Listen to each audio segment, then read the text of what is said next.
and this is not part of the meeting, but I looked at education and said, right, education, you guys at the schools, give me six young people that've got a bit of an interest in, say, engineering sort of thing. And then I linked up then with the large employers to say, look, well, actually not the large employers, but small, medium businesses, and said, look, if I bring these 6 young people in, can you turn their bit of their interest into a little bit of a passion, give them a bit more of an insight, so there's actually a reason why they want to be there, not just because they've had their mum and dad in their ear roll, you need to go and get yourself a job type of thing.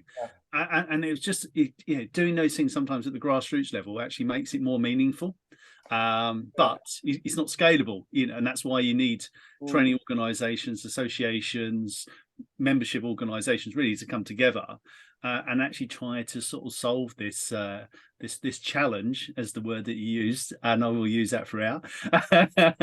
But just to reply on what you just said, so 10-12 years ago I was working in a private college in the City of London, and we were growing, and they brought me in to set up a media faculty.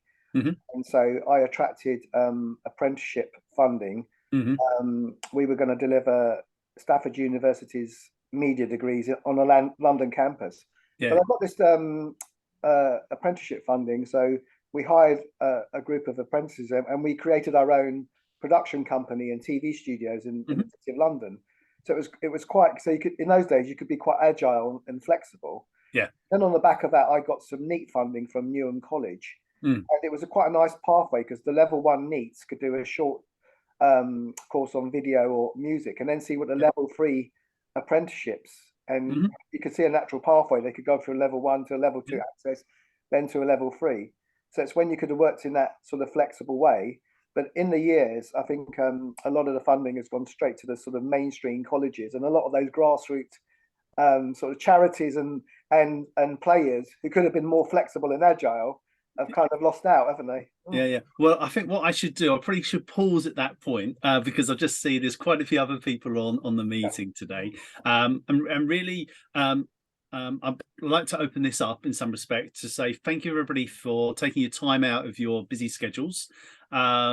This is a series of events that we as Inmisceo schedule throughout the year as well, and the apprenticeship and the sort of the impact of apprenticeships as well is a really interesting one for myself personally. So just as an introduction, one of the colleagues working with Jan at Inmisceo, I personally come through the whole apprenticeship world, so I feel like that TV advert sort of thing.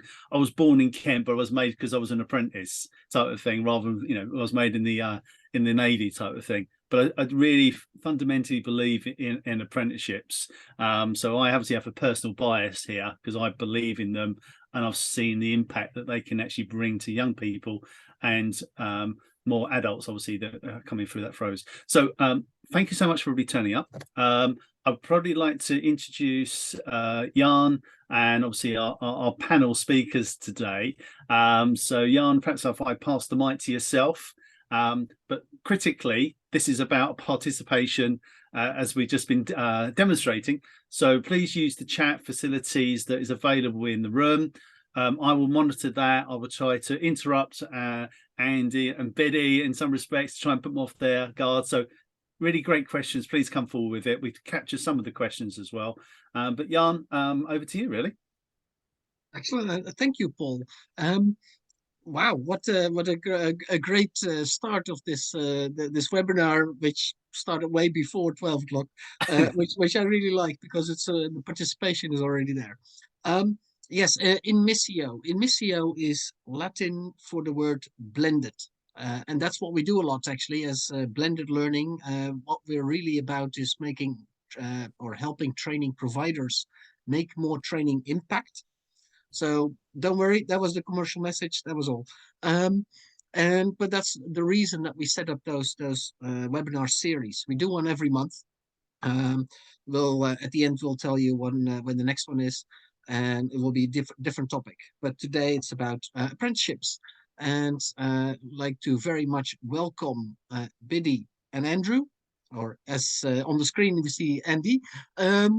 with regards to experts in this industry, and not only Biddy and Andy, as Paul said already, we would love to hear also other people's voices in this. Biddy, can I start by asking you, you have a lot of experience already with apprentices. Maybe a particular example that you know of that you would like to highlight of a successful apprentice or apprenticeships program that you've been working with? Yeah, sure, of course. Thank you, Jan. Thank you, Paul. And thank you, everybody on the call. So, yeah, I think one that really highlights was very early on in my career when I came into education and was working on the apprenticeship programs, was one of a learner who had come from quite a deprived background, but had the opportunity to step into the apprenticeship program through a local authority initiative.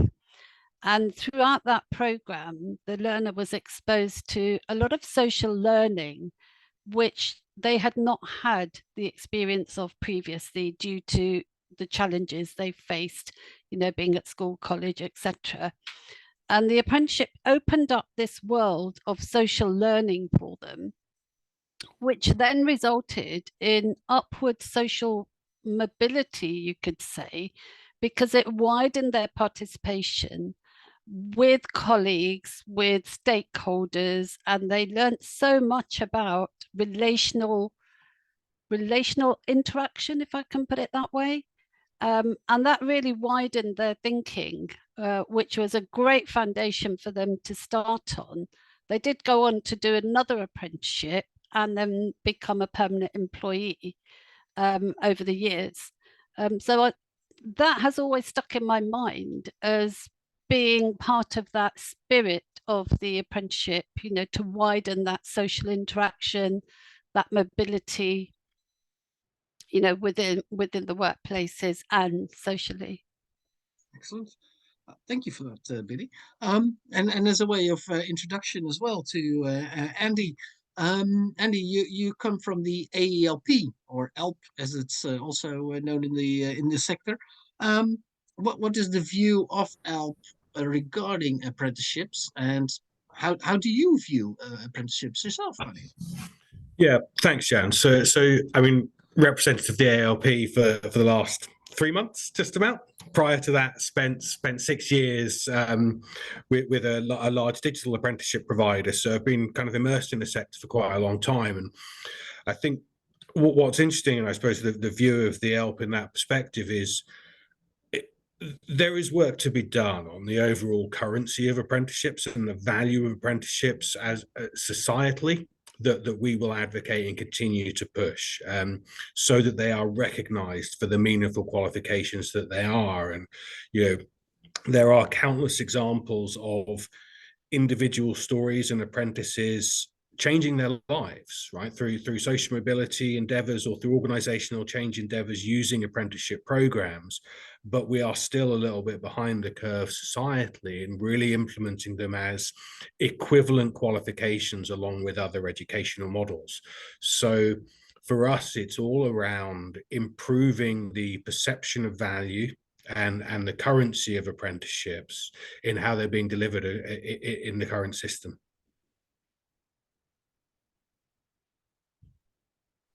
All right, and thank you. And do you have personally? Do you have experience with apprentices or apprenticeships in other organizations as well?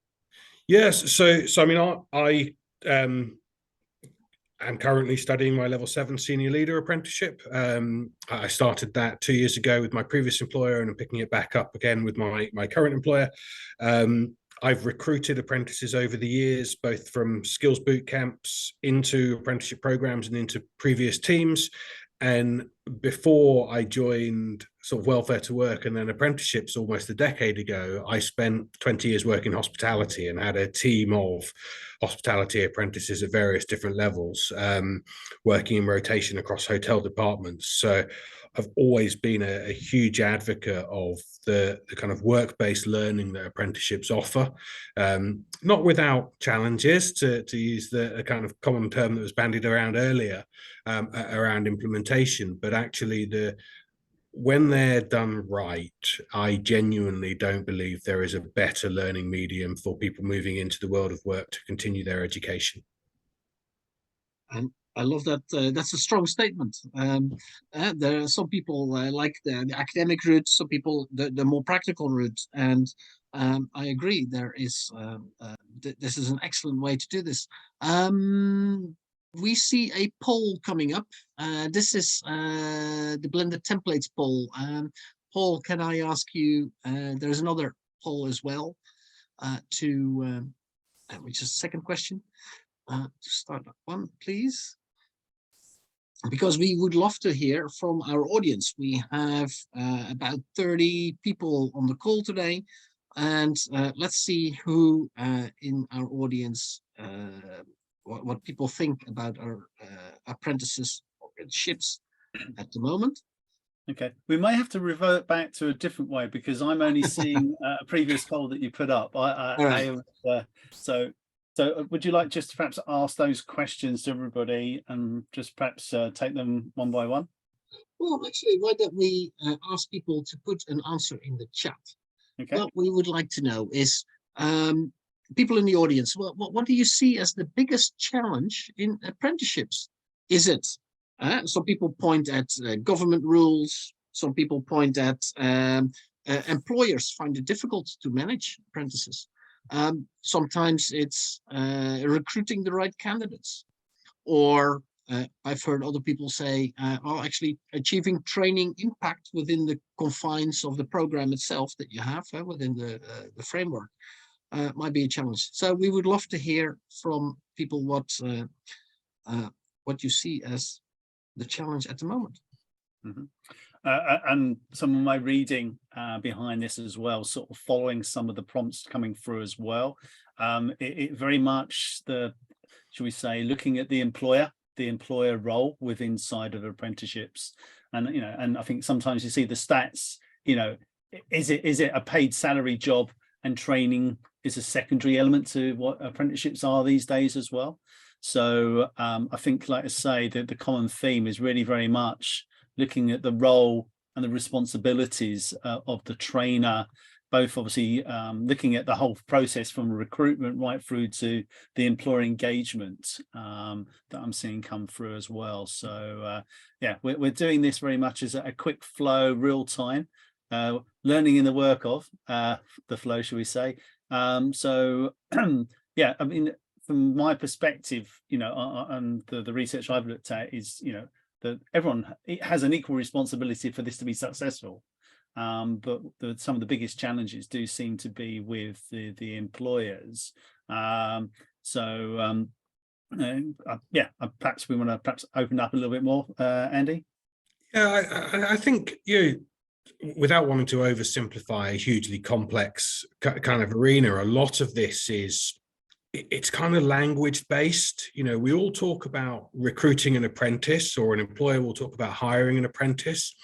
And the reality is they're not, right? They're hiring an employee first and foremost over everything else. And then they're using an apprentice to upskill, educate, train that employee to another level of competence to get a different job done when they realize that kind of skills growth, that transition in their educational period. So we've got to stop creating almost a second-class employee just through this affiliation of, we're recruiting someone different. Because first and foremost, they're recruiting an employee.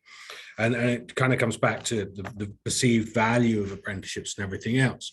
But then there's a currency from a qualification perspective as well. So, if you look at any advert on Indeed or any other job site at the moment, I would feel fairly confident in saying that 99+% of those will have academic qualifications listed as A-levels or GCSEs, or they will have some sort of competency-based evaluation. They won't mention the equivalent value of an apprenticeship or a baccalaureate or another qualification that carries the same weight. So collectively as a sector, we have to change that tone of voice first, and that feeds into better employer education and understanding. These are their employees, and if they can't support them, then something is fundamentally wrong. And that's not a failing of the apprenticeship, it's a failing of employer support or employer management or training provider engagement with that employer, any number of things. So there's a lot of things that inform these kind of challenges, I think.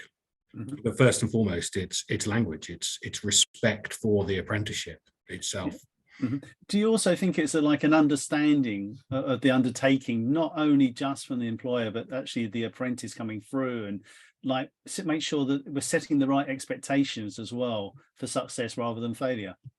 Yeah, it's certainly a challenge, and we've seen, focus historically has been on apprenticeship starts as opposed to apprenticeship completions, and let's not forget, these are long and complex programs, and life will get in the way of that sometimes.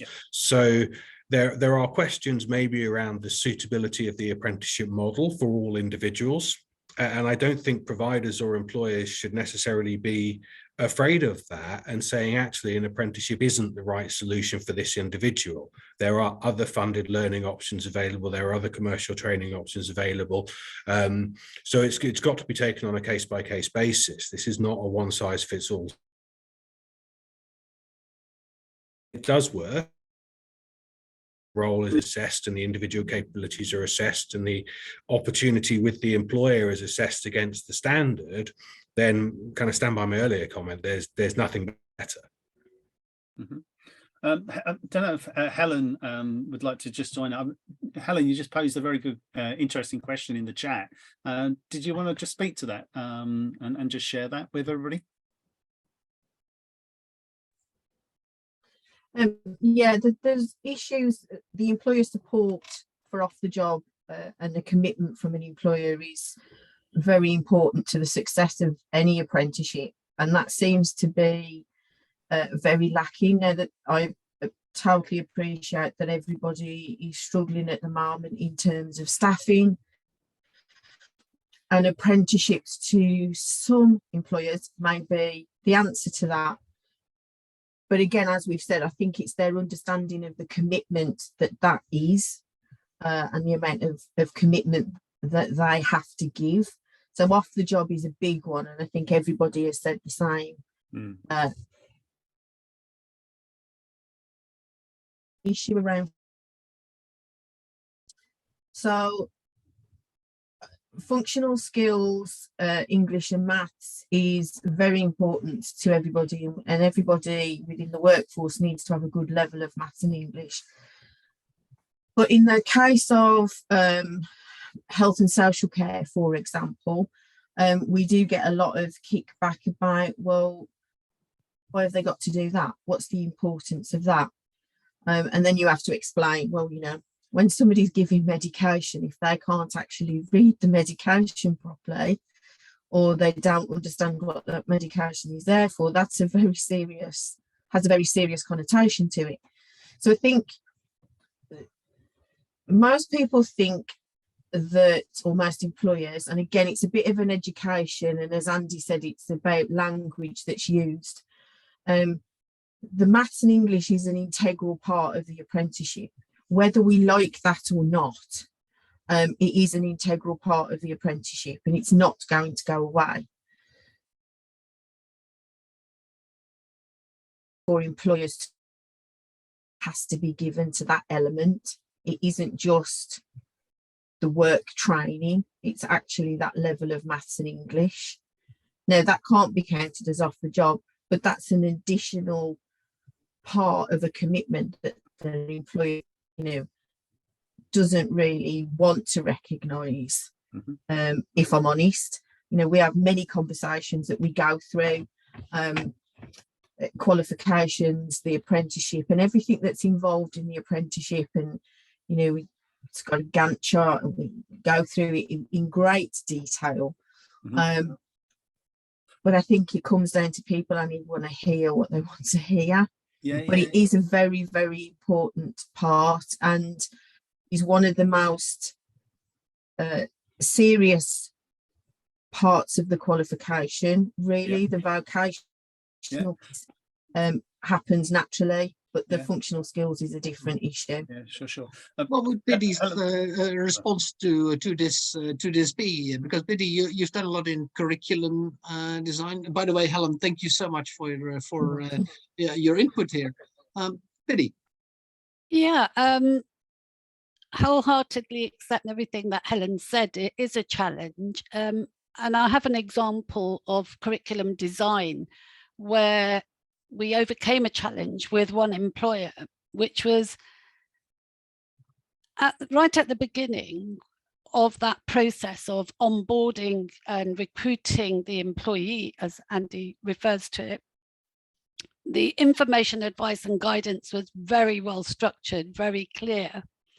So the actual embracing of English and maths started from that point of time. Then the discussions with the employer through the training structured as well. Conversations and that dialogue right at the beginning of that journey for the employee apprentice and the employer mentor is really critical and vital to the foundations of everything. Now we understand that environment, life changes, and when you're in the structure of the organization, there's lots of things happening. And this example was that that manager looked to their wider team to see who was really good in trying to explain those everyday maths which were relatable to the job role. And that person was put in as a coach for the apprentice. And that was a real good example, I felt, that helped to weave in that maths without it looking like a sore thumb. You know, and that coach would say, well, look, I'm creating this report for my manager and I'm going to include this graph in it and that. And why am I doing that is because of this. And the apprentice was able to demonstrate that within their own role. And when it came to taking their functional skills maths, they flew through it. You know, sure, they had the practice, but the commitment from the employer came from the fact that they identified role models within their wider team that could act as those coaches to support the delivery of the functional skills. And again, with designing curriculum design, it depends on the blended approach. You know, I've worked with some training providers who've taken the view that they want to do it up front. So all the functional skills is done up front, whereas others will take it as a woven in through each month of the journey with a set point to take an exam. And quite right, you know, there's no right or wrong answer in how that's designed. It's got to be fit for purpose for that environment and situation. Okay, thank you, Biddy. Carlos has his hand up. Carlos, would you like to post your question? Yeah, thank you, Jan. I was just thinking, to what extent is cultural fit incorporated into the apprenticeship journey? You know, in terms of, okay, so apprentice is going to go into a space where he doesn't know anybody, needs massive amounts of support. And in some respects, the success of the apprenticeship and the whole journey is to what extent they integrate into the relationships within the organisation they're going into. So I was just curious as to whether there's any conscious discussions around you know, the cultural fit of values and the purpose of the organisation, and whether that's opened up in the engagement process. Do you see that as from the employer side or the training provider side, Carlos? Absolutely all sides, the training provider, the employer, and the apprentice themselves. It's a dimension of social reality that so often is excluded from the success criteria of what we're doing, and yet we know that a culture that fills you with anxiety and fear doesn't promote learning and the engagement to succeed. So, you know, from a point of view of an apprentice, young in the journey of career, I think culture is hugely important. I just wondered how conscious that is in the process of engagement and delivery. I'm going to give this question to Andy to start with. I will very quickly respond to it myself. We have had a apprentice in the business ourselves, and from a cultural perspective, as part of the recruitment, we had a number of candidates we interviewed and could choose from. And of course, yeah, cultural aspects of does the person fit in the team, adhere to our values, see things the same in that sense. We did, yeah, as part of recruiting, that was part of it. But Andy, what are your views on that? Yeah, so I think it's a really important point, Carlos, I think in the first instance, and I think something that providers are certainly becoming more and more aware of. I think that, and the response to that from the market that we've seen is probably two or threefold. And I think that the first part around delivery is more around representation than anything else. So ensuring that academic curriculums and materials have essentially been decolonized, right? That they are representative of a diverse background of authors and participants and engagements, so that apprentices and learners can see their heritage reflected in the learning materials for the relevant course. So I think that's part of it. There's also a big piece of engagement around learner peer-to-peer and human interaction in an increasingly digital world. And I actually think, again, that there are best practices and there are, let's say, best practices and there are people that are learning to improve. Around that whole interaction piece, and where it's working really well is actually technology and data and AI is being used to intersperse more frequent and more relevant human interaction. And I think those groups and societies and collectives that have been formed alongside apprenticeship delivery are really exciting. So we can see certain locations get practical experience, and that charitable endeavor creates shared experience and cultural development. Similarly, we've got software developer apprentices from myriads of different organizations and providers and employers working to update charitable websites and things like that. So those common themes that help create a shared connection outside of employment or learning are really valuable to adding those pieces together. And that, I hope, will only grow, right? Because they've got to feel part of something bigger. From an employer and provider perspective, though, I think there is also a kind of qualification period during that onboarding and assessment and interaction that goes on with recruitment and early engagement. And, I'll probably rip something off Steve Jobs on this. His view when you look to recruit or hire someone is basically three tenets. Right? Have they got the skills and education they need to do the job? And that could be covered either through their experience, or it will be covered through the apprenticeship that they'll be joining, right? The training that will be provided. So that's not something that needs to be a huge concern when we're talking about recruiting learners. Then you've got, are they genuinely going to love the job? Which I don't think anyone does enough to really assess at interview stage or application. And then thirdly is are they going to fit in with the team dynamic and the culture? And those last 2 points, we probably collectively all need to do more work on. And that is a bit of a challenge in some industries over others, where they have a very stale workforce. Right, and needs to be integrated with diversity agendas and everything else, and that will be a much longer challenge. But it's actually the responsibility then of employers and sort of third-party organisations supporting those.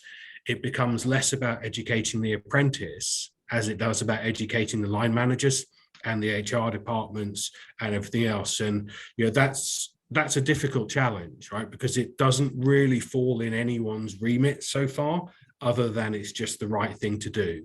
So taking ownership of that is probably our one of the biggest challenges in the sector at the moment, actually, I think. I like that that last point specifically. I noticed that a lot of employers, I work as a volunteer in the small business communities for organizations like the FSB. And I see a lot of small business owners struggling with the management of apprentices, and that's definitely something. I think that training providers should give a guide or a training course to managers on how to manage the person they just hired.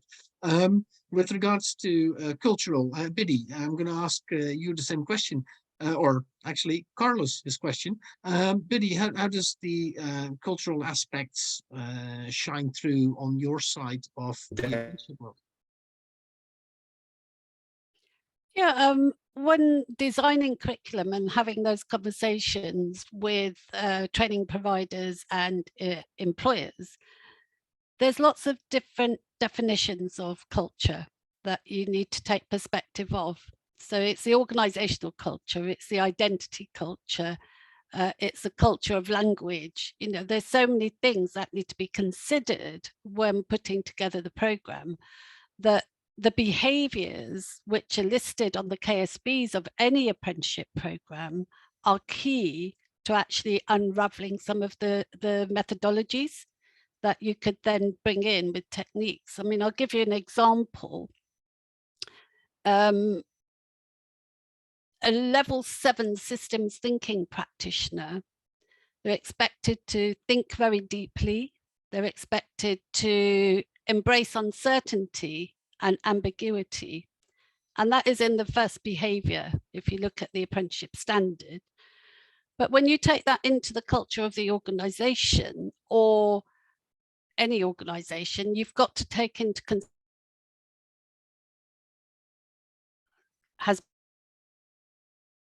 that job role has been. And I think it was mentioned earlier as well, that those two things would need to align for it to work quite carefully and seamlessly. But we don't live in a perfect world, you know, and processes are put in place. And there's two words that we hear in current news, which are not used side by side and should be. One is systemic and one is systematic. You know, so we have these systems in place, but where does the systemic disparities happen, that those do not align? Then comes back down to the behaviors element. And the apprenticeship, all apprenticeship standards have got behaviors written into them, and that's what we need to unpick when we're designing the curriculum.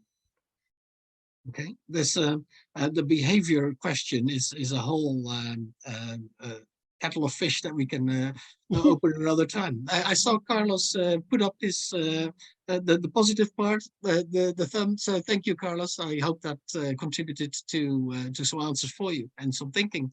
I'd like to go through take this to the next question, really, in this webinar, and I'd like to talk about opportunity. If you would start an apprenticeship provider business today, what would you focus on?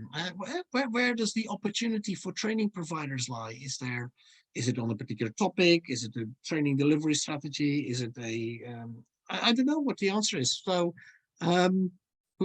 Biddy, would you like to start this? Yeah, of course, Jan.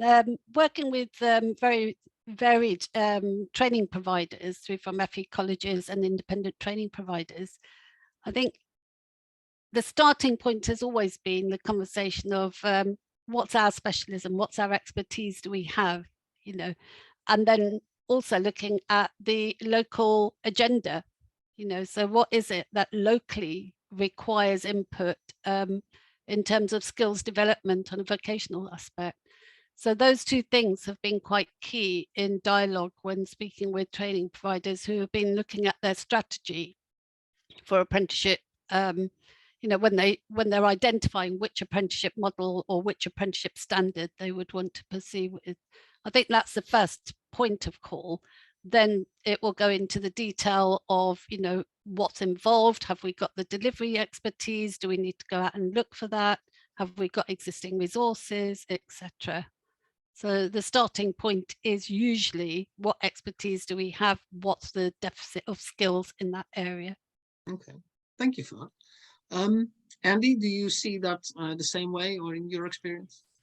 Yeah, I think, you know, there's a kind of government line to toe, I suppose, on this one initially, in terms of if a new provider were going to set up and want to establish themselves on the register of approved training providers, they would only be successful in the application if they could categorically back it up with employer demand in a given region against an existing standard.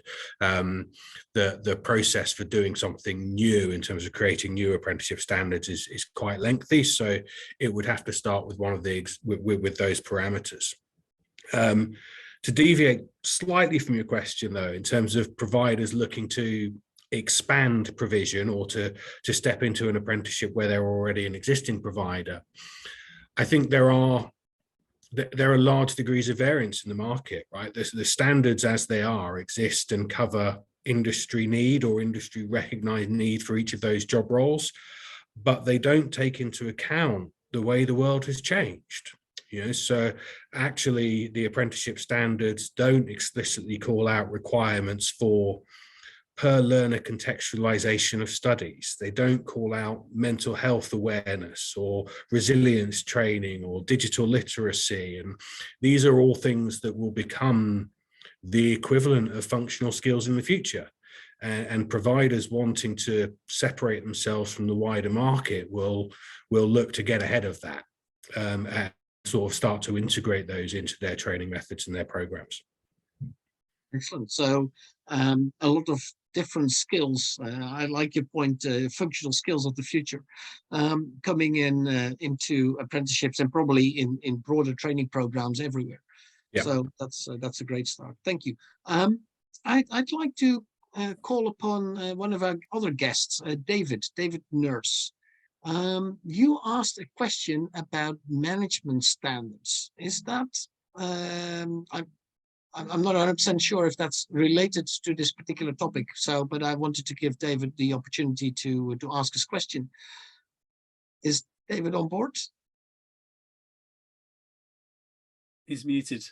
David, you're muted, so you need to unmute yourself. By moving my mouse a bit farther over.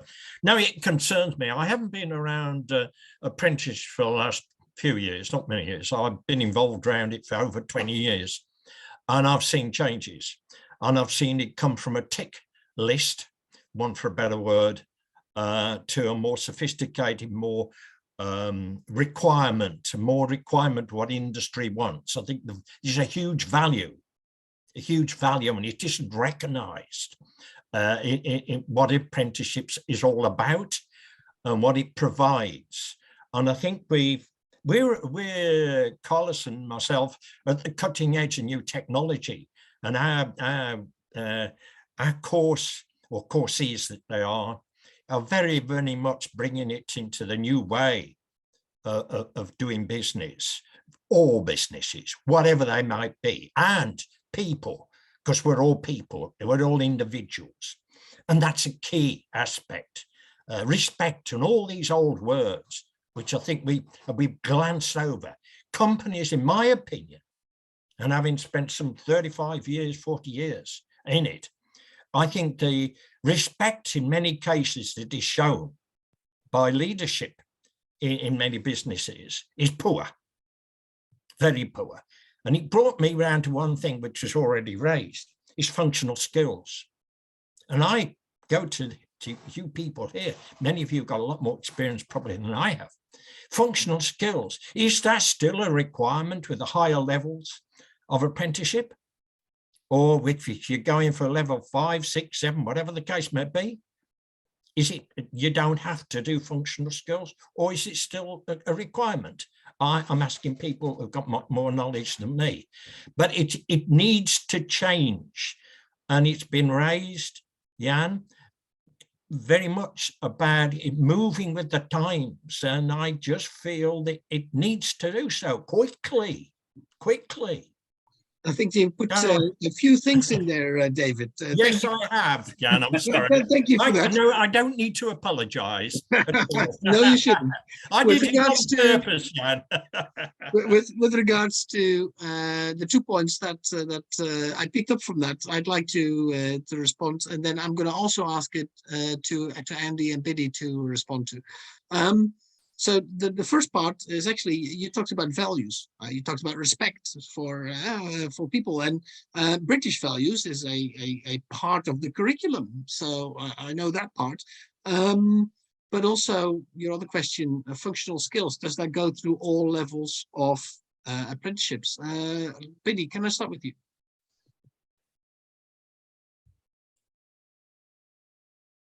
Yeah, it is a standard requirement. Yeah, the equivalent of all, at level 2 of functional skills in English and maths. So I hear what you're saying, David. At the higher levels, is it still a requirement? And I think Andy might be able to bring in a perspective of employers on there from the ALP perspective. But it's definitely a question that's always asked. Do we have to?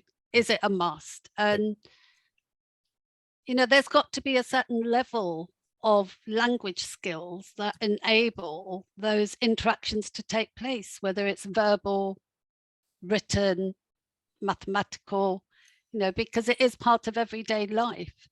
And you'd be quite surprised, at the higher levels that I've come across some apprentices who have struggled with producing a report because they're not familiar with the mathematical side or the Excel or, how to phrase something, because communication is perceived by the receiver in the tone that they might be sat in at the time. But some organizations will have procedures in place where they will have templates, and therefore that negates some of that skill development, but they do that because they've scaled up in business and, they want to set clear procedures in place. So whilst I'm not giving you a direct answer, yes, there is standard is required, but how do those companies implement the standards is really more important in that support mechanism. Okay, thank you, Biddy. And Andy, what is the view that you have? Yeah, so overarchingly, I think the importance is on competence over qualification, right? And whether that's literacy or numeracy or anything else, what matters most is that someone can do the job, as opposed to whether they have a certificate that says they can do something that might be related to their job. And when I say job in that term, I mean life as well as, can they cope? Do they know enough to get by, to do what they need to do? However, to reconcile that with a universally applicable system that suits everybody is practically impossible. So qualifications were introduced as a benchmark. Now, there is a question about whether they should be qualified or whether we need competence, and how do we assess that? There are questions around whether the curriculum within those qualifications is suitable for this day and age, or whether it's outdated. And I don't think we'll ever get to a point where everybody's happy with that. What we can do from a provider perspective and from a learner and an employer perspective is provide the level of appropriate learning to that individual or to that job role. And that doesn't need to be dictated to by an apprenticeship or a qualification. That can be dictated to by organizational ambition or individual learning needs. So it's about finding the best fit for that individual rather than trying to fit one size in for everybody. But I think what's really interesting, and maybe to exacerbate the point, you talk about values earlier, David, and I agree with everything you said, but I reckon if I asked for a poll now as to whether in a genuinely multicultural society, should they even still be called British values, or should they just be values, there is going to be a different opinion from various different people on this call. And that's not to say one is right or wrong, but it gives you an indication of the magnitude of the problem we're trying to solve by creating a universal solution. And unless that universal solution has flexibility built into it on a per learner level, it's never going to be sustainable, in my opinion. Thank you so much, Andy. And I hope, David, that gave you some input. We are almost. Thank you. Yeah, if I can. Yeah. So thank Biddy and thank Andy for that. Yeah, it is a concern I've had for a number of years, that it is very difficult to try and keep the standards that we're looking for and the level of excellence that we're looking for. And let's emphasize that. We're looking for a level of excellence in industry in this country. That's what we need. And therefore, you know, we've got to keep pushing that standard. And yeah, I agree, Biddy. I think it should be, the word should be compulsory to have maths and English, irrespective of the level of the qualification. Because, hey, that's what you need every day of the week. And, you know, I've gone into places and found that people really can't speak English properly at all. I can't understand what they're trying to say. You know, and I thought, what's their role? And you suddenly listen to their position, you think, I can't understand it. How do they? That's my accent, David. Sorry. Not you, Jan, I can understand you. We're at the end of our webinar, I'm afraid to say. Thank you, David, by the way. I'd like to thank also Biddy and Andy. Thank you so much for your contribution. Thank you, the entire audience. I want to circle back to one comment that was made by Helen actually earlier in this webinar, which was about functional skills as well. And it was about maths and being able to measure or the right amount of medicine that people are given in health and social care.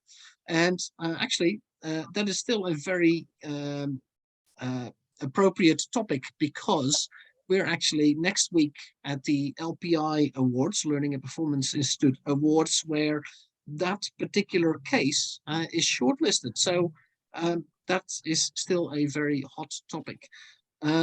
With that, our next session, Paul, when is our next session for this webinar series? I don't know. Why don't you tell them? Because I forgot to write it down earlier. In that case, it is the 7th of March. So in exactly 4 weeks. We do this at least every month. So 7th of March, we will be talking about training diagnostics and how you can use that as training needs analysis for and to your customers.